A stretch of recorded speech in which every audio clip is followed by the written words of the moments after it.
Hukum zakat sendiri kata beliau, Syekh Abu Bakar rahimahullah, zakat merupakan kewajiban yang diperintahkan Allah kepada setiap muslim yang memiliki harta yang telah mencapai nisab dengan syarat-syarat tertentu.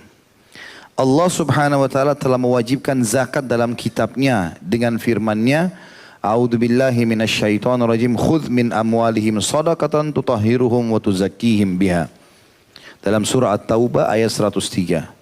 Ambillah zakat dari sebagian harta mereka yang dengan zakat itu kamu membersihkan dan mensucikan mereka.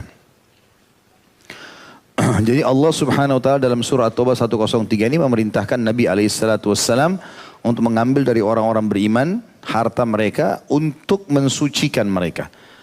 Karena pernah saya jelaskan ya, ada beda fungsi antara zakat dengan sedekah. Kalau zakat untuk pensucian harta. Jadi selama ini, selama setahun pendapatan antum tidak tahu pendapatan itu halal atau haram semuanya. Kita nggak tahu, misalnya kita terima gaji dari perusahaan, kita nggak tahu perusahaan ini semuanya murni benar atau ada manipulasi data nih. Atau ada orang, kita buka rumah restoran, buka hotel, kita nggak tahu orang ini yang datang, nggak mungkin kita tanya satu-satu kan, uangmu halal nggak? Dia akan makan, kita nggak tahu. Hukumnya hukum zahir. Maka zakat mensucikan harta itu. Kalau kita akumulasikan sebenarnya 2,5% dalam 1 tahun itu sangat kecil dibandingkan dengan pendapatan kita yang kemungkinan besar lebih besar secara persentase yang dari sisi haramnya. Ya. Sekarang kalau kayak saya buka restoran, dalam 1 hari sekian puluh orang makan misalnya. Mungkin dari sekian puluh orang itu ada orang menggunakan dana riba. Mungkin diambil uang harta ahli warisnya. Kita nggak tahu, anggaplah dari 50 orang yang makan, 10% aja, 5 orang yang hartanya tidak benar. Berarti sudah ada 5% per hari, ya, uang yang tidak haram, tidak halal masuk, kan gitu. Tapi kan kita tidak tahu. Kalau diakumulasi 11 bulan, berapa persentasenya? Itu bisa di atas 300-400% sebenarnya dari pendapatan. Tapi Allah menyuruh kita 2,5%, disucikanlah pendapatan 11 bulan itu. Nah, ini sangat ringan, gitu kan? Sangat ringan, karena syaratnya nanti akan kita jelaskan, ada haul dan nisab. Kemudian sedekah fungsinya untuk menambah harta. Jadi beda fungsi, ya. Sedekah untuk memperbanyak harta. Jadi siapa yang mau investasi dengan Allah subhanahu wa ta'ala yang maha kaya, maka dia rutin bersedekah. Dan ini tidak ada persentasenya, nggak ada 2,5%, mau 50%, mau 100%, terserah. Mau tiap hari, mau setiap pekan, mau setiap tahun. Kalau zakat kan setahun sekali, persentasenya 2,5%. Ini enggak, sedekah makin banyak maka makin melimpah harta. Jadi beda fungsi, makanya dua-duanya harus diamalkan oleh setiap muslim. Ya. Ada sebagian orang-orang kaya kita di Indonesia ini terjadi, mereka punya zakat besar, sampai 1 miliar, ratusan juta. Lalu uang itu diambil, dipegang, dicicil setiap tahun. Dalam setahun dicicil. Bulan ini keluar dulu 50 juta, bulan depan 50 juta, sampai nanti tahun depan selesai. Nah gara-gara ini mereka nggak sedekah lagi. Pikirannya sudah cukup dengan zakat itu. Padahal zakat fungsinya untuk mensucikan harta saja. Berarti untuk menaikkan grafik daripada keuntungan, itu dia belum dapatkan. Dengan sedekah tadi. Dan dia tidak akan mendapatkan doa malaikat yang mendoakan masalah sedekah. Yang kata Nabi SAW, setiap hari ada malaikat 2 orang turun. Yang satu mengatakan, ya Allah luaskanlah rezeki orang yang bersedekah. Dan yang satu mengatakan, binasakanlah orang yang pelit atau bakhil. Jadi ini beda fungsi. Inilah makna surah At-Taubah ayat 103. Allah mengatakan, ambillah zakat dari sebagian harta mereka. Dengan zakat itu kamu membersihkan dan mensucikan mereka. Ya. Jadi kalau dari pendapatanmu ada uang haram, bersih dengan 2,5% itu. Kalau ada yang sudah terlanjur kau makan, jiwamu juga akan bersih dengan 2,5% itu. Kayak tidak tahu, mungkin kita terima makanan dari uang haram. Masuk ke tubuh kita, zakat membersihkan juga itu. Dalil yang kedua, firman Allah SWT juga surah Al-Baqarah ayat 267. A'udzu billahi minasyaitonir rajim. Ya ayyuhalladzina amanu anfiqu min thayyibati ma kasabtum wa mimma akhrajna lakum minal ard. Al-ayah. Hai orang-orang beriman, nafkahkanlah di jalan Allah sebagian dari hasil usahamu yang baik-baik dan sebagian dari apa yang kami keluarkan dari bumi untukmu. Ini menandakan ada zakat dari harta dan ada zakat dari tumbuh-tumbuhan. Nanti akan kita jelaskan jenis apa saja tumbuh-tumbuhan yang ada zakatnya. Kemudian yang ketiga dalilnya Al-Muzammil ayat 20, dalil tentang adanya zakat ya. A'udzubillahi minasyaitonirrajim wa aqimus salata wa atuz zakah. Dan dirikanlah salat dan juga tunaikan zakat. Nabi SAW bersabda, Bunyal Islamu ala khams, syahadati an la ilaha illallah, wa anna Muhammadar Rasulullah, wa iqamis salah, wa ita'iz zakah, wa hajjil baiti wa sawmi Ramadan. Islam dibangun di atas 5 perkara. Bersaksi bahwasanya tidak ada Tuhan yang berhak disembah melainkan Allah, dan bahwa Muhammad adalah utusan Allah. Mendirikan solat, menunaikan zakat, melaksanakan haji ke Baitullah, dan menjalankan puasa Ramadan. Hadis ini riwayat Bukhari nomor 8, Imam Muslim nomor 16. Juga sabda Nabi SAW. Di sini kita lihat di hadis yang sebelumnya tadi yang saya bacakan itu tidak terpisah antara solat sama zakat. Dan ini yang menyebabkan kenapa Abu Bakar berkata radhiyallahu anhu, saya akan memerangi semua orang yang memisahkan antara solat sama zakat. Karena selalu firman Allah itu wa aqimus sholat wa atuz zakah, aqimus sholat atuz zakah. Jadi selalu berhubungan dengan solat. Berarti orang yang menolak zakat sama dengan orang yang menolak solat. Dan hukumnya bisa kufur. Juga sabda Nabi SAW, umirtu an uqatila an-nasa hatta yashhadu an la ilaha illallah wa anna Muhammadar Rasulullah wa yuqimus salah wa yu'tuz zakah fa idza fa'alu dzalika 'asamu minni dima'ahum wa amwalahum illa bihaqqil Islam wa hisabuhum 'ala Allah. Aku diperintahkan untuk memerangi manusia sampai mereka bersaksi bahwa tidak ada Tuhan yang berhak disembah melainkan Allah, dan bahwa Muhammad adalah utusan Allah, mendirikan salat, menunaikan zakat. Jika mereka melaksanakan hal-hal tersebut, maka mereka menjaga darah dan harta mereka dariku, kecuali dengan sebab hak Islam, dan penghisaban atas mereka diserahkan kepada Allah. Hadis ini riwayat Bukhari nomor 25 dan Imam Muslim nomor 22. Jadi artinya Nabi SAW memerintahkan kita terus mendakwakan, bahkan sampai memerangi orang-orang, sampai melaksanakan minimal 3 rukun Islam ini. Syahadat, salat, dan zakat. Zakat fitrah adalah zakat jiwa, untuk mensucikan jiwa kita. Dilakukan setiap tahun, dan bagi siapapun, laki, perempuan, anak kecil atau dewasa. Nah, tentunya di sini ada beberapa catatan yang harus kita fahamkan. Kapan zakat fitrah itu sudah wajib? Untuk menjadi wajib harus memenuhi syarat yang pertama. Orang yang mengeluarkan zakat tersebut, atau yang dikeluarkan zakat untuk dia, mengeluarkan zakat kan diri sendiri, atau yang dikeluarkan anaknya misalnya, anak kita wajib mengeluarkan zakat untuk dia. Kita sebagai orang tua mengeluarkan zakat untuk, atau kita mengeluarkan zakat untuk diri kita, istri.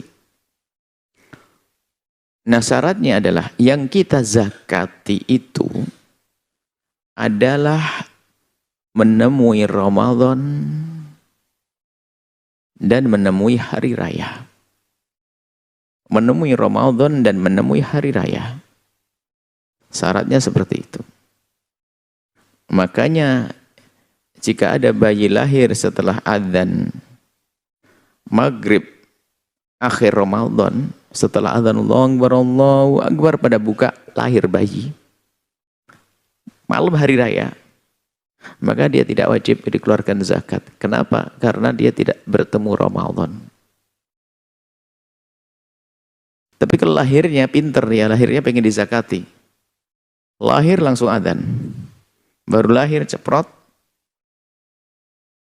langsung adzan maghrib hari raya. Maka dia wajib dikeluarkan zakat karena dia sempat bertemu Ramadan. Kemudian setelah itu kan adzan maghrib, bertemu Syawal. Begitu ada orang meninggal juga begitu kisahnya. Meninggalnya sebelum maghrib. Sebelum maghrib meninggal. Karena dia sebelum maghrib meninggal, sebelum maghrib hari raya. Ya berarti dia hanya bertemu Ramadan saja. Belum bertemu Syawal. Itu. Kemudian, Anda sebagai seorang tua wajib mengeluarkan zakat siapapun di bawah naungan Anda. yang dalam nafkah Anda. Yang dalam nafkah Anda, istri, anak-anak yang banyak. Nafkah. Bukan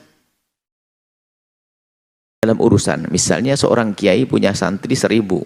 Bukan kiai yang mengeluarkan zakat. Beda. Santri bukan orang yang hidup di bawah naungannya yang dinafkainya.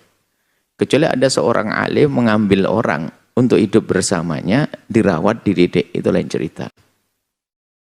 Tapi kalau urusan santri kan makannya juga diurusi sama orang tuanya. Baik. Maka santri tidak dikeluarkan oleh kiainya. Maka dikeluarkan oleh orang tua masing-masing. Para santri dikeluarkan oleh orang tua masing-masing. Baik, kemudian yang lain yang harus dipenuhi syarat-syaratnya juga adalah muslim dong. Kalau tidak muslim ya tidak kita keluarkan zakat. Muslim. Seorang muslim yang tiba-tiba murtad, naudzubillah, tidak wajib keluarkan zakatnya. Kemudian kalau kita ingin mengeluarkan zakat, orang yang mengeluarkan zakat harus betul-betul orang yang dari kelebihan harta, kelebihan kebutuhan di hari raya itu. Jadi kalau di hari raya nggak punya apa-apa, ya nggak wajib keluar zakat, mengeluarkan zakat. Tapi di hari raya itu ada kelebihan dari yang dimakan, yang diminumnya untuk kebutuhan berhari raya. Setelah lebih, baru nanti wajib mengeluarkan zakat. Misalnya di hari raya, dalam sehari itu kita butuh uang 50.000. Lah kok pas di hari raya punya uang hanya 50.000 untuk makan hari itu, maka dia tidak wajib mengeluarkan zakat. Karena dia hanya punya untuk makanannya saja, untuk kebutuhannya. Nah baru nanti kalau punya lebih, tentunya lebih dari tempat tinggalnya, kemudian lebih dari pakaiannya juga. Jadi nggak punya pakaian ya beli pakaian, jangan mikir zakat. Nggak punya tempat tinggal, mikir tempat tinggal. Tempat tinggal tidak harus memiliki, tapi nyewa juga cukup. Nah jadi mungkin ada orang nggak wajib zakat fitrah, orang fakir nggak punya duit hari itu, nggak punya uang di hari itu. Biarpun besok kaya, nggak ada urusan. Hari raya dia nggak punya apa-apa, nggak wajib zakat. Dan selesai kisahnya. Biarpun besok ternyata ada orang ngasih hadiah intan permata, besoknya kaya, nggak usah, nggak mengeluarkan zakat, sudah berlalu harinya. Sudah berlalu harinya, sudah kelewat waktunya, nggak wajib zakat.